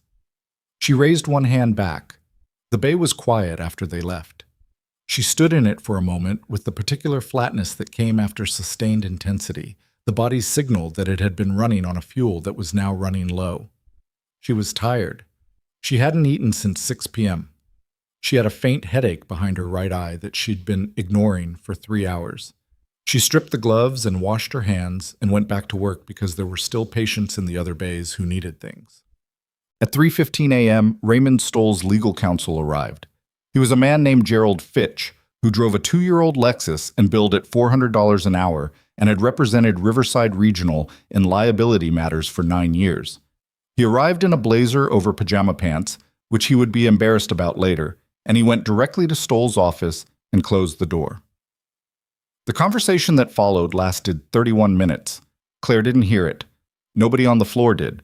But Perry Alcott, sitting in the conference room with Dodd and a federal colleague who'd arrived at midnight, heard Fitch's raised voice through the wall twice, both times the word when, as in when did you do this, and understood from the tone that Gerald Fitch was not there to defend a man who'd made defensible choices. At 3:48 a.m., Fitch came out of the office alone and found Dodd in the corridor. "My client would like to make a statement," he said. He said it the way lawyers said things when the statement wasn't going to help, but silence was going to help less. Dodd said, "I'll be there in 5 minutes," and went to find Claire first. He found her at the nursing station, updating the last of the overnight charts. She looked up when he approached. "I want you to know," Dodd said, "that what your director did tonight, the database access, the removal, the falsified documentation, the picture is clear. My office will have a formal report filed within 72 hours. He paused. "I also want you to know that nothing in your classified record is going to remain in an unprotected file. That's being corrected as of tonight." She looked at him steadily. "What happens to Stoll?" "That's not determined yet. But the question of whether he remains in this building," Dodd paused, choosing the word, "is no longer his decision or the board's. The IG has the authority to recommend immediate suspension pending investigation, and I'll be making that recommendation at 8 a.m. She nodded. "Miss Whitmore?" He held her gaze. "For what it's worth, I've done a lot of these. Hospitals, systems, administrators who believed the building protected them." He looked at the floor briefly, then back at her. "I've never walked into one in the middle of a mass casualty event and found the person I needed sitting in the parking lot because somebody walked her out." He let that sit. "That's going to be in the report too." He went back down the corridor to Stoll's office. She watched him go. Then she turned back to the charts. The statement Stoll gave was 38 minutes long. Gerald Fitch interrupted it 7 times. The transcript, which Claire would not read for another 2 weeks, contained 4 direct contradictions across a span of 12 pages. Not lies constructed in the moment, but inconsistencies that accumulated the way inconsistencies do when someone has been maintaining multiple versions of a story and can no longer keep track of which version is for which audience. At one point, Dodd asked him about the clearance code. At another point, he asked about the supplementary addendum to the incident report, to the MAUT. At a third point, the point where Fitch's interruptions became most frequent, he asked about a series of emails from Stoll to the board's audit committee over the past 18 months.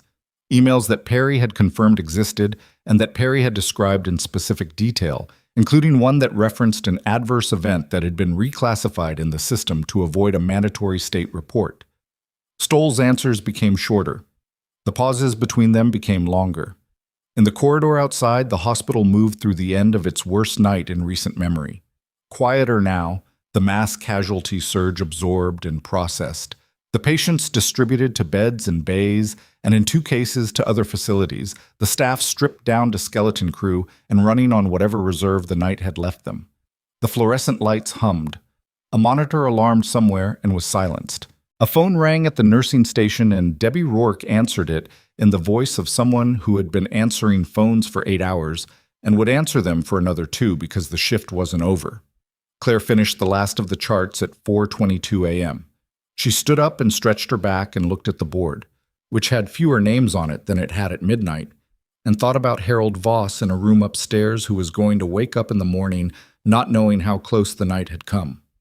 She thought about Greer somewhere over the mountains in a helicopter.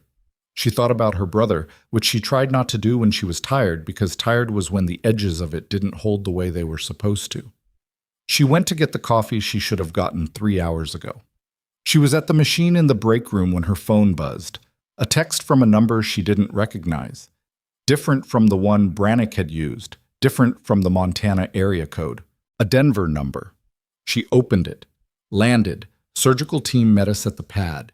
He's asking me to tell you. The record of what you did tonight is going in the formal mission log, not the classified one, the one that stays. She read it twice. Then she put her phone in her pocket and drank her coffee. At 5:55 a.m., as the sky outside the hospital windows shifted from black to the particular deep blue that preceded sunrise at altitude, Raymond Stoll came out of his office for the last time as director of Riverside Regional Medical Center. He walked down the corridor with Gerald Fitch beside him and 2 federal agents behind him, not in handcuffs, not yet, that would come later and in a different building. And the agents were there because Dodd had determined that Stoll should not be left alone with access to the hospital's document management system until the IG's formal suspension order was executed. The night staff saw him. Not all of them, but enough. The 2 nurses at the station outside Bay 2 who looked up and watched him pass and didn't say anything. Derek Paulson at the security desk, who watched with the expression of a man who had been complicit in small ways and was seeing the larger shape of the thing for the first time and finding it different than he'd imagined. Pete Salazar, coming out of a supply room with a stack of linens, who stopped in the hallway and watched with no expression at all. Stoll looked straight ahead.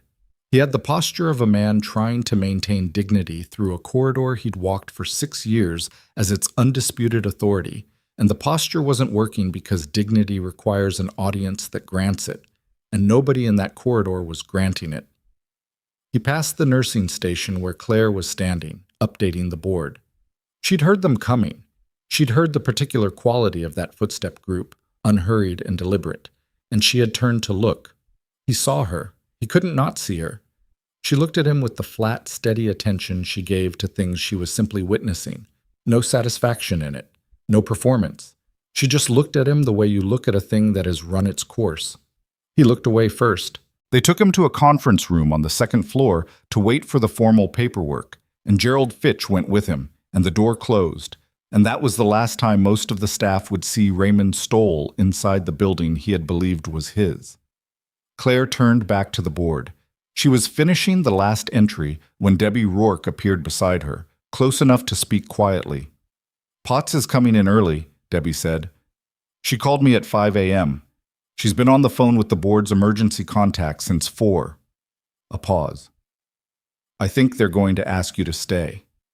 Claire kept writing. "Stay on shift," or "stay," as in rescind the leave, clear the record, ask you to stay. Debbie's voice was careful, holding something in it. "Is that something you'd want?" She finished the entry, capped the marker, looked at the board. All those names, all those cases. The ordinary necessary work of a hospital that would keep going regardless of who was or wasn't in the administrative wing. "I want the record cleared," she said. "That's the first thing." "And the rest?" She thought about it honestly, the way she tried to think about most things, without telling herself what she wanted to hear. This building had walked her out. The people in it had watched and said nothing. The administrator who'd run it had reached into a database he had no business touching and used what he found to protect himself at her expense. She also thought about Harold Voss, about Pete Salazar coming outside to breathe at midnight, about Ferris, who'd said, "Tell me what you need," and meant it, about Debbie, who'd been on the phone at 5 a.m. "Let's see what they offer," she said. Debbie nodded. They stood at the nursing station together as the sky outside went from blue to the first pale gray of a Colorado morning, the mountains just beginning to separate themselves from the dark, and the hospital settled into the quieter rhythm of the hours before day shift arrived, and the whole machine started again. At 6:10 a.m., Karen Potts walked through the entrance with a coffee she'd brought for herself and one she handed to Claire without being asked, and she said, "I need to talk to you." And Claire said, "I know." And they went to find a room. What Potts said in that room took 11 minutes. It was not an apology exactly. Potts was not given to apology in form, but it was an accounting, which was a different thing and in some ways more valuable. She laid out what the board had been told in the 4 a.m. call, what they'd authorized, what the IG order was going to require, and what they were asking Claire to consider. Claire listened without interrupting. When Potts finished, she asked 2 questions. Specific, administrative, the questions of someone who is going to make a decision based on facts and not on the emotional weather of the moment. Potts answered them both. Claire sat with the answers for a moment. Then she said, "I'll need the incident report formally expunged, not suspended, not flagged as under review. Expunged. The board will authorize that. And I want Debbie Rourke's role in the trauma wing assignment documented accurately. She did nothing wrong, and I don't want her record touched by this." Done. And Holt, she paused. What he did with the addendum was wrong, but he corrected it last night, voluntarily, before anyone asked him to. I want that in the record, too.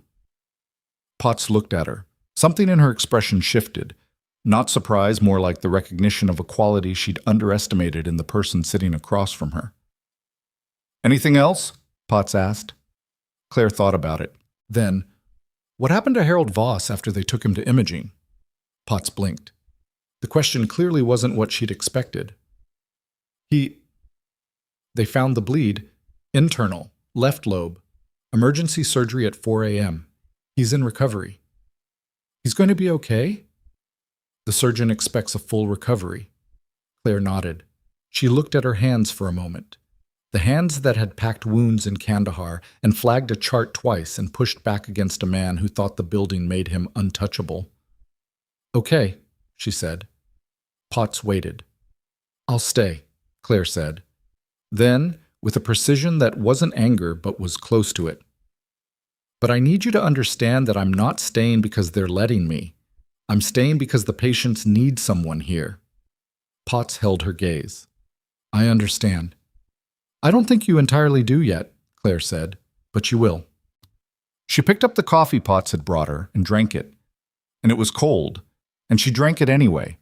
And outside the window, the sun had cleared the mountain line and was laying its first flat light across the parking lot, across the military vehicles that were still there, across the empty space where her truck sat at the edge of the lot where she'd parked it the night before. She thought about what Greer had said. The record of what you did tonight is going in the formal mission log. She thought about what it meant that a man she'd never met had known her name because her brother had said it in a firebase a long time ago.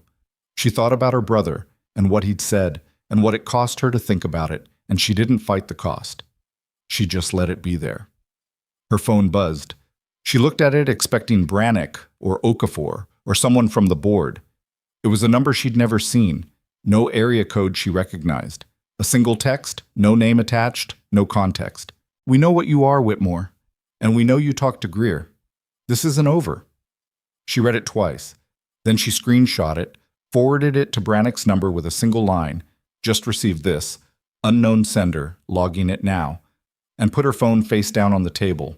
Potts was watching her. "Everything okay?" "I need to make one call before we continue." Claire's voice was level. 2 minutes. She stepped into the corridor and called Brannick. He picked up on the first ring, which meant he'd been awake, which meant the night hadn't ended for him either. "I got the forward," he said. "Don't respond to that number. Don't delete anything. We're already running the trace." A pause. "This is connected to what Greer was investigating. The contractor network. Some of those individuals know the IG was moving on them, and they know Greer was the primary asset. They're going to try to contain what he said. He didn't tell me operational details. He told me about my own file. They don't know that. And they're scared, which makes them more dangerous than when they were careful." His voice was steady. The kind of steady that came from experience with scared and dangerous. "Whitmore, you are not alone in this. Dodd's team is already aware. There are people above my pay grade who have been watching this network for 8 months, and this text is exactly the kind of thing they've been waiting for them to do. A beat. Let them do their jobs. I know how to let people do their jobs, she said. I know you do. I'm saying it anyway. A pause that held something in it she didn't push on. How are you? She thought about answering that honestly. I'll tell you later, she said. When later exists. She went back into the room and told Potts they could continue. Booked. The next 72 hours moved the way the aftermath of large events always moves, in compressed, exhausting sequences that feel simultaneously urgent and bureaucratic. Forms and calls and documented statements, corrected records and board meetings conducted over video from 3 time zones.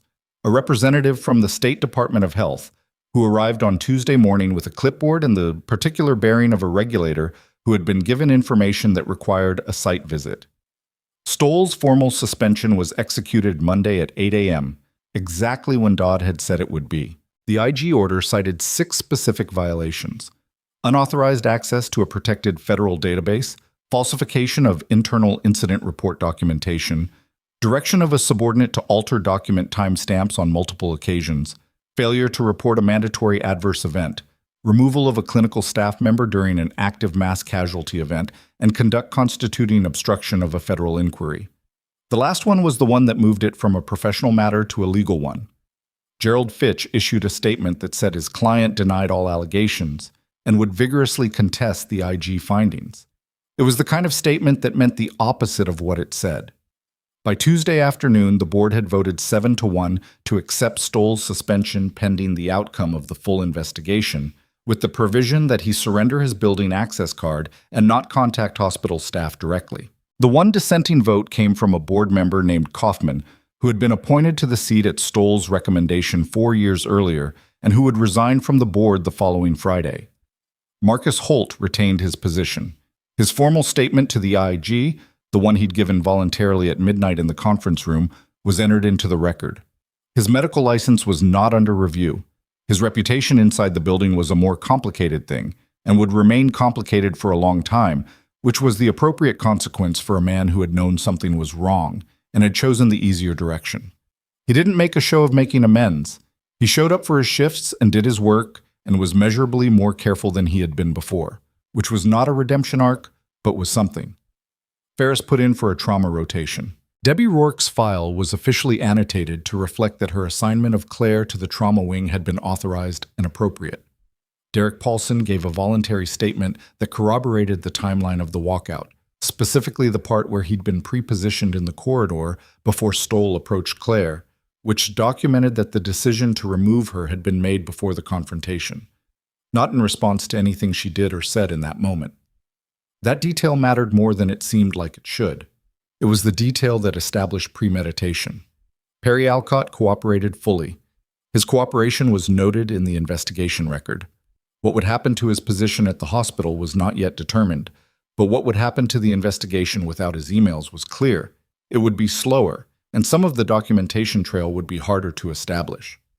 He had made the call in the corridor at 11:41 p.m., and it had cost him something, and it had been the right thing to do. Those two facts coexisted without canceling each other. The text from the unknown number was traced to a burner phone purchased at a gas station in Reno, Nevada, 6 days before the highway incident. The purchase was caught on security footage and matched to an individual already under surveillance as part of the contractor network investigation. That individual was arrested on Thursday of the same week on charges related to the broader federal inquiry, charges that had nothing to do with Claire directly, but that included, in a subsection of the indictment, evidence of unauthorized attempts to access personnel records of federal witnesses and military assets. Brannick called her when the arrest was made. She was in the middle of a 12-hour shift. "It's done," he said. "Which part?" "The part that was a threat. The investigation itself is still running. That'll take months. But the specific individuals who knew Greer's identity and yours, they're in custody." A pause. "You're not a target anymore." She stood in the medication room with the phone pressed to her ear and thought about what it meant that she had been a target to begin with. Thought about a man reaching into a federal database to find information he could use to silence her. Thought about how she'd carried her service history like a thing she'd put away in a drawer, useful once and then stored, and how that drawer had been opened by someone who wanted it as a weapon against her. "Thanks for the call," she said. "Claire." He used her first name the way he had in the parking lot, which was sparingly. I know the past week has been a lot." "It has." "Are you okay?" She looked at the medication tray in her hand. Room 14 was waiting on a pain cycle, and room 9 needed a BP check, and she had a training session for 2 new hires at 3 p.m., and she was tired in a way that sleep had not yet fully addressed. "I'm working," she said. "That's the same as okay for now." He seemed to understand that. "I'll be in touch about the formal commendation process. Vasquez has filed the paperwork." She didn't have to do that. She said the same thing about a lot of things she did on your behalf, and she did them anyway. That's just how she operates. A brief pause she could hear him almost smiling through. She also said, and I'm quoting, that you are the most aggravating kind of person to try to help because you keep acting like you don't need it. Claire almost laughed. It came out smaller than a laugh, more like the sound a laugh makes when it arrives before a person is ready for it. "Tell her she's not wrong." "I will." A beat. "Take care of yourself, Whitmore." "You too." She put the phone in her pocket and went to deliver the medication and check the blood pressure and run the rest of the shift. The formal expungement of the incident report was completed on the following Wednesday. Karen Potts brought the documentation to Claire in person. A printed copy of the board's resolution, signed by 6 of the 7 remaining members, with the specific language Claire had asked for. Expunged, not suspended, not under review. Gone from the record as if it had never been generated, which was as close as institutional process could come to admitting it should never have been generated. Claire read it, folded it once, put it in her jacket pocket. "The board wants to offer a formal public statement," Potts said, "acknowledging what happened. They've drafted something. I'd like to see it before it goes out." "Of course." She reviewed the draft that afternoon.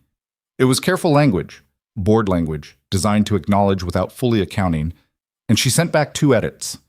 The first changed procedural errors to a deliberate campaign to discredit a clinical staff member. The second added a sentence that had not been in the draft.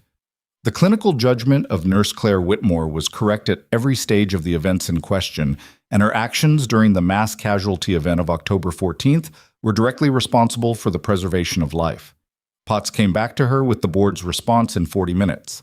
They had accepted both edits without modification.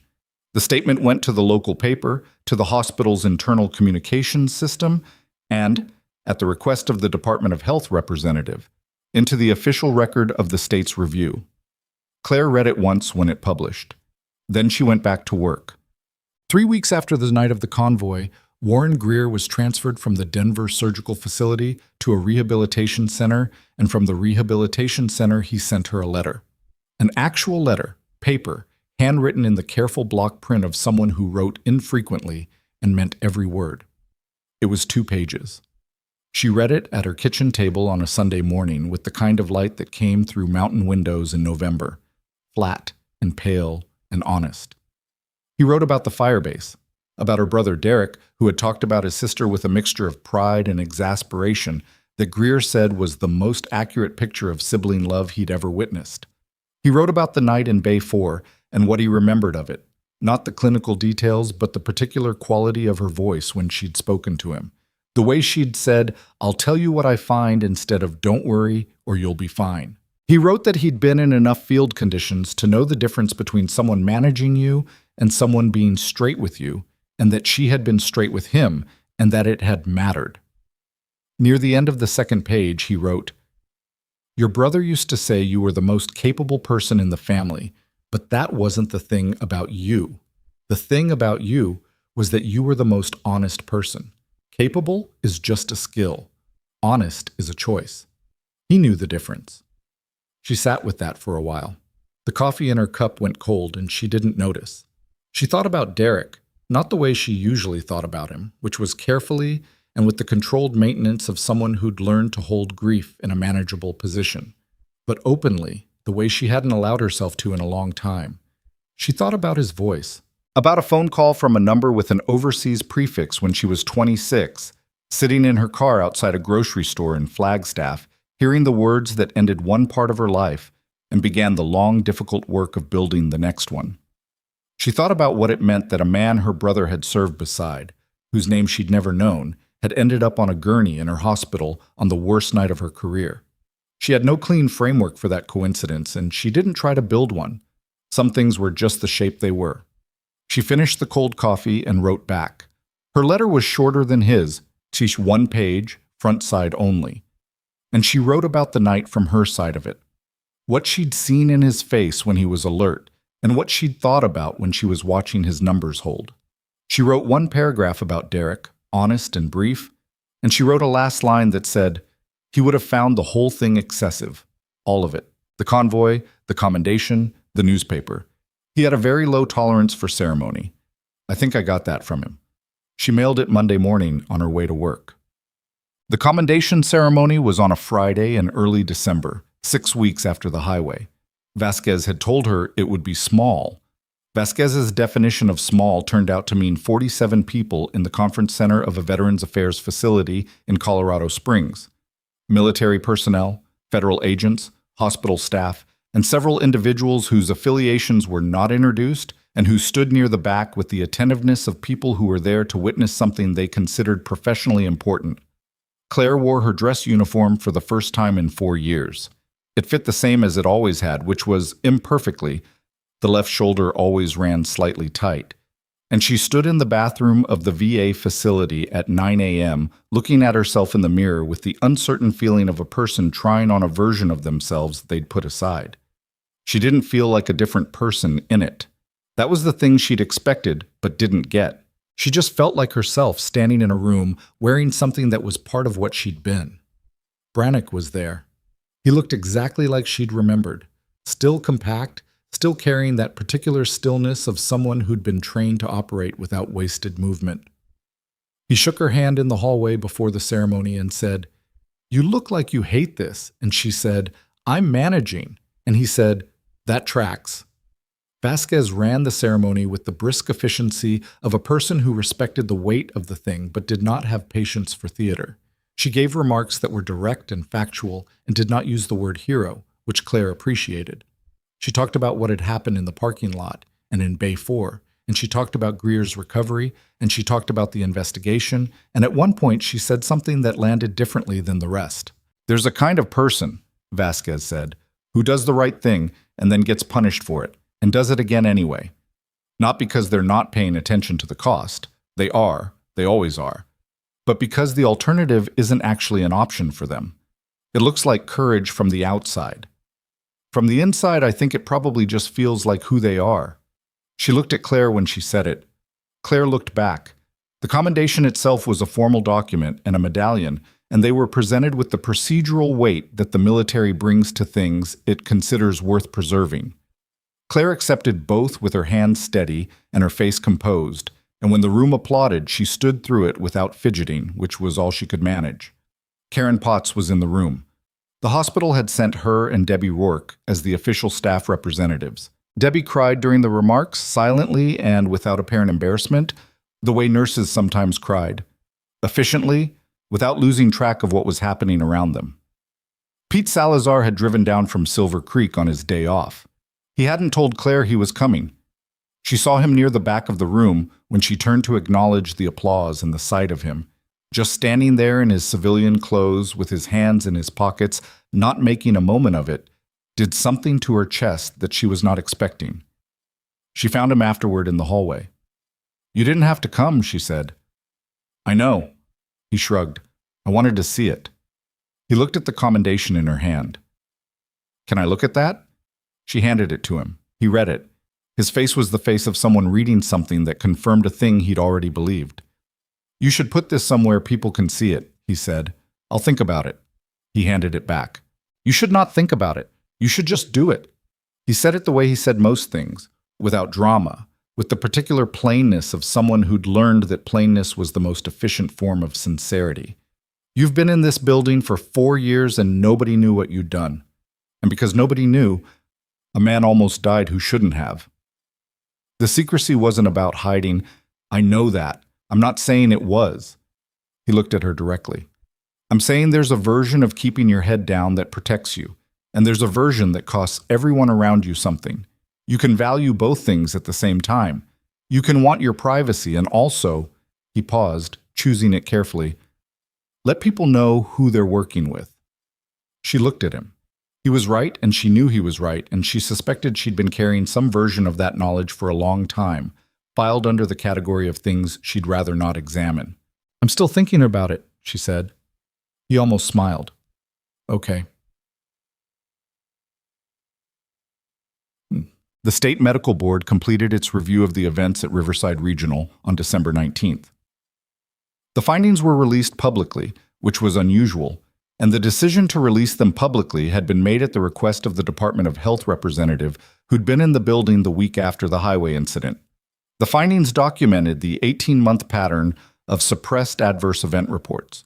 They documented 3 specific incidents, not including Claire's case, in which patient outcomes had been affected by delayed or falsified reporting that would have triggered mandatory review. They documented the alteration of timestamps and the unauthorized database access and the removal of a clinical staff member during a mass casualty event. Raymond Stoll's medical administrator license was revoked. Not suspended. Revoked. The language of the finding used the word deliberate 6 times. He was facing 3 separate legal proceedings: the IG's federal obstruction case, the State Board's licensing revocation challenge, and a civil matter that had been filed by the family of one of the patients from the suppressed adverse event reports. Gerald Fitch had withdrawn from representation by the time the 3rd proceeding was filed. The board finding was reported by the local paper and picked up by 2 regional outlets. It was not a large story in national terms. Hospitals and their administrators did not make national news the way other institutions did. But in Silver Creek and in the networks of the people who worked in healthcare in that part of Colorado, it was specific and consequential and remembered. When Claire read the released findings on her phone during a break on the night shift, she read them the same way she'd read the expungement document. Once, carefully, and then she put the phone away. She didn't feel triumphant. She'd never expected to feel triumphant, which was fortunate because triumph was not the word for the feeling. The feeling was closer to the release of a sustained tension. The exhale after something that has been held for too long. Not joy. Relief, and something underneath it that was harder to name. The satisfaction, maybe, of a system that had bent badly and been bent back. The knowledge that Harold Voss was home, recovered. That Warren Greer was in a rehab facility learning to walk again and writing letters in block print. That the 3 patients from the suppressed reports, one of whom had not survived, had their records corrected, their cases documented accurately. The truth established about what had happened to them. The truth established. That was the thing that mattered. Not the ceremony, not the commendation, not the newspaper story. The truth, sitting in a public record where it could not be altered or reclassified or walked out of the building. In January, a new interim director was appointed to Riverside Regional. Her name was Dr. Adrienne Mack. She was 53 years old, and she had spent 20 years in clinical medicine before moving into hospital administration, which was not typical and was evident in the way she walked through a ward. Not the walk of a manager reviewing operations, but the walk of someone who remembered what the work felt like from inside it. She came to find Claire on her 2nd day. They sat in the break room with the overhead lights on the bright daytime setting and talked for 40 minutes. Mac asked questions and listened to the answers and asked follow-up questions that demonstrated she'd actually processed the first answers, which was rarer in administrative meetings than it should have been. At the end of the 40 minutes, she said, I want to create a clinical safety liaison role, reporting directly to me. The function is exactly what it sounds like. Someone with the clinical background and the institutional knowledge to catch what the reporting system misses before it becomes the kind of thing that ends up in a state board finding. Claire looked at her. That's a new position. Yes? You'd need board approval. I have it, provisionally pending a conversation with the right person. Mac looked at her without performing the look. No recruitment warmth, no administrative salesmanship, just directness. I want it to be you. I'm a floor nurse. You're a floor nurse with combat medic training. 4 years of institutional knowledge about how this building actually functions versus how it's supposed to function, and a demonstrated willingness to flag problems through appropriate channels, even when the appropriate channels don't want to hear it. She paused. That last part is the hardest one to find. Claire sat with it. The role was real. She could see the shape of it, the specific gap it filled, the version of the building it would require. She could also see the version of herself it would require. More visible, more formally accountable, more present in the spaces she'd always moved through quietly. She thought about what Pete Salazar had said in the hallway of the VA facility. You can value both things at the same time. I'd need to stay on the floor at least 3 shifts a week, she said. Not administrative only. I need to be in the work. Agreed. And the role needs independent reporting authority, not filtered through department heads. That's how I designed it. She looked at the table, at the coffee ring on its surface from a cup that wasn't hers, at the ordinary, persistent evidence of a building full of people doing difficult work in imperfect conditions, the way they always had, the way they would keep doing long after any single night or investigation or ceremony. I'll do it, she said. Mac nodded once. She stood, picked up her own coffee, and said, I'll have the formal offer on your desk by end of day. Then she paused at the door. One more thing, that commendation. I'd like to put a copy in the staff recognition display in the main corridor. With your permission. Claire thought about Pete Salazar, about let people know who they're working with. You can put a copy there, she said.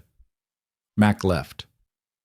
Claire sat for another 2 minutes in the break room with its fluorescent hum and its coffee smell and its window that looked onto a parking lot that was just a parking lot now, not the place where she'd sat in her truck and waited for a convoy and answered a phone in the dark. She was tired. She had 3 more hours on the shift, and then she'd go home and sleep and come back, and the building would have the same problems it had yesterday and would have tomorrow, because that was the nature of buildings full of people. They accumulated problems, and they needed people who were willing to see them. She had never wanted recognition. That was the truth, not a performance of humility. She'd wanted to do the work. She'd wanted to be accurate, in her assessments, in her calls, in the way she understood what a patient needed and moved toward it without waiting for permission. The recognition had come anyway, in the end, because the work had been too visible to ignore. But she knew something about recognition that most people who hadn't been in her particular position didn't know. Recognition did not change what had actually happened. Harold Voss had almost died. 3 other patients had been harmed. A man had accessed her sealed record to protect himself. Those facts existed regardless of what a commendation said or what a board finding established. What the recognition changed was the record. The public, permanent, unchallengeable record of what had been done and who had done it, and what it had cost and what it had saved. That mattered. Not for her. Or not only for her. For the next person who flagged a chart twice and got told to stay out of the way. For the next nurse who stood in a doorway with information that no one wanted to hear and had to decide whether to keep saying it. For the record they would find if anyone bothered to look. She hoped someone would bother to look. She picked up her coffee, stood up, and went back to the floor. She wasn't looking for a story. She wasn't building toward a moment. She was just doing her job, the way she always had. Quietly, accurately, without asking for anything except the chance to do it right. But somewhere in the corridor, framed in glass, the commendation would hang. Her name, her record, the plain language of what she had done. And anyone who worked in that building, anyone who ever wondered whether it was worth it to stay at a bedside 1 hour longer, to flag something twice, to keep standing in a doorway until someone heard you, would be able to look at that frame and know it was. It always was. It doesn't always end in a ceremony. Usually it ends in a parking lot, in the dark, in a truck with the engine off, deciding whether to stay. The ceremony is just the part that happened after she decided.